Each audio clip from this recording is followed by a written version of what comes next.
Welcome sa Dries TV. Kung interesado ka sa ganitong news, huwag kalimutang isubscribe ang ating YouTube channel. Maraming salamat! So ayun, welcome back again sa ating YouTube channel mga kakimpaw. And sa update natin ito, ang pag-uusapan natin ay tungkol sa mga importanteng ganap kina Kim and syempre kay Paula Avellino. Pero bago po ang lahat, maraming salamat sa inyong patuloy na pagsuporta at pagsubaybay sa mga daily update natin.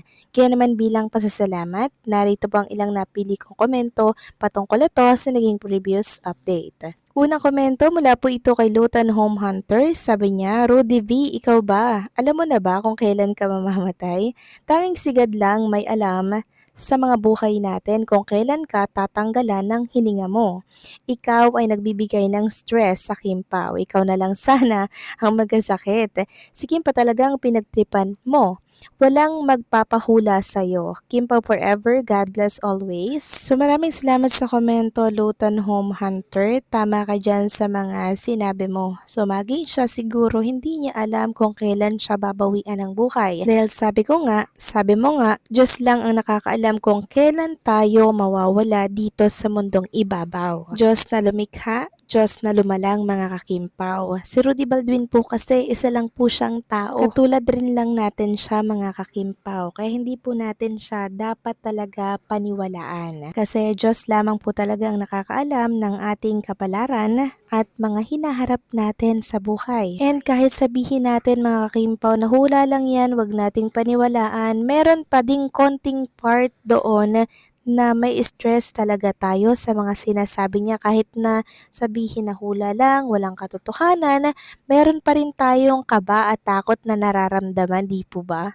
And alam ko kayo mga viewers, kayo mga supporters ni Chinita Princess, sobra-sobra po ang pag-aalala po at kaba ninyo sa mga napakinggan nyo po na hula ni Rudy Baldwin. Pero wag po kayong mag-alala mga kakimpaw dahil wala naman pong katotohanan yon. Sabi ko nga po lagi, hula lang yan at sana kalimutan na natin ang tungkol dito. Sana wala na po akong mabasa tungkol sa hula na yan mga kakimpaw dahil the more na pinag-uusapan natin yung Rudy Baldwin at yung mga hula niya, mas lalo po siyang sisikat, di ba? So maraming salamat sa komento, Lutan Home Hunter, God bless and mabuhay kayo.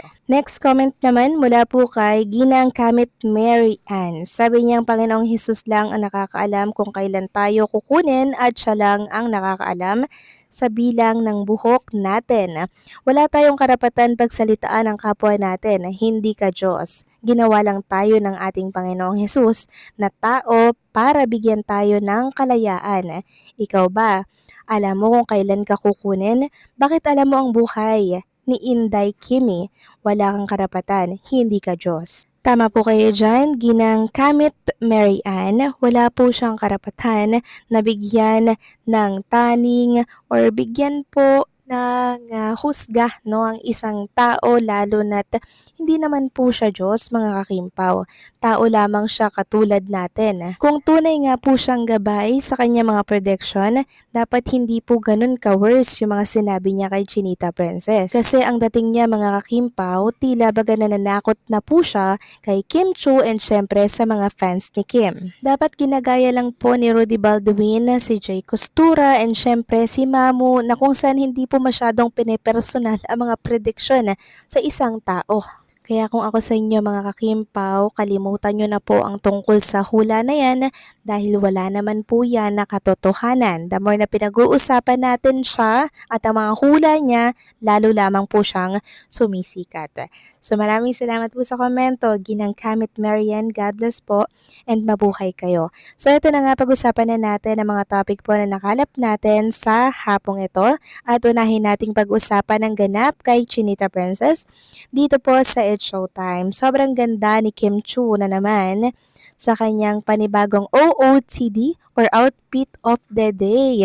Grabe, sobrang galing niya talagang magdala ng mga damit. Kahit na simpleng damit mga kakimpaw, pag si Chinita Princess na po ang nagdadala, sobrang napapaganda niya po. No, ang galing niya talagang magdala mga kakimpaw. Kaya sabi nga po ni Vice Ganda dati, kung magkakaroon siya ng parang brand ng damit or parang negosyo or business na mga damit, si Kim Chu ang gagawin niya pong model. Kasi alam din po ni Vice Ganda na sobrang husay ni Kim magdala at mag-model ng mga suot niya everyday dito sa It's Showtime. At sa mga nagtatanong naman po mga kakimpaw kung hatid sundo pa rin daw ba ni Paula Avellino si Chinita Princess dito sa It's Showtime since everyday na daw nating napapanood si Kim Chu. So masasabi ko lang mga kakimpaw, pag may oras po at hindi naman abala si Paula Avellino, syempre maghahatid po yan. Pero kung meron po siyang tinatrabaho, like mga business po niya, mga kakimpaw, and yung ibang commitment niya sa labas ng showbiz industry,